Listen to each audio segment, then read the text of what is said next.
Ionic covalent and coordinate కోవలెంట్ని ఒక simple ఎగ్జాంపుల్తో తెలుసుకుందాం. So దీనికోసం 2 ఫ్రెండ్స్ యొక్క లంచ్ బాక్స్ని తీసుకొని ఎక్స్ప్లెయిన్ చేద్దాము. ఇక్కడ లంచ్ వచ్చేసి ఎలక్ట్రాన్స్ అని అర్థం చేసుకోవాలి. అయానిక్లో ఒకరు లంచ్ వచ్చేసి కంప్లీట్గా ఇంకొకరికి ఇచ్చేస్తారు. సో లంచ్ ఇచ్చేస్తే వాటి దగ్గర పాజిటివ్ అని తీసుకున్న వారి దగ్గర నెగిటివ్ అనేది వస్తుంది. అది అయానిక్. Next covalent. 2 ఫ్రెండ్స్ దగ్గర లంచ్ బాక్సెస్ ఉంటాయి. ఒకరు బిర్యానీ తెచ్చుకుంటారు అండ్ ఇంకొకరు వచ్చేసి కర్డ్ రైస్ తీసుకుంటారు. ఇద్దరు ఏం చేసుకుంటారంటే ఇక్కడ లంచ్ని షేర్ చేసుకుంటారు. అంటే కోవలెంట్లో షేరింగ్ ఉంటుంది. Next coordinate covalent. ఇక్కడ ఇద్దరు లంచ్ బాక్స్ తీసుకొని వస్తారు. ఒకరిది వచ్చేసి ఎంటీ బాక్స్ అండ్ ఇంకొకరిది వచ్చేసి లంచ్ ఫుల్గా ఉంటుంది. సో ఇక్కడ ఒక బాక్స్ నుంచి ఇద్దరు లంచ్ని షేర్ చేసుకుంటారు.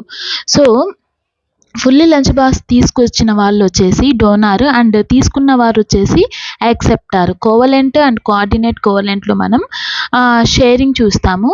సో కోవలెంట్లో 2 బాక్సెస్ నుంచి షేరింగ్ ఉంటుంది. బట్ కోఆర్డినేట్ కోవలెంట్లో ఒక బాక్స్ నుంచి ఇద్దరు షేర్ చేసుకుంటారు.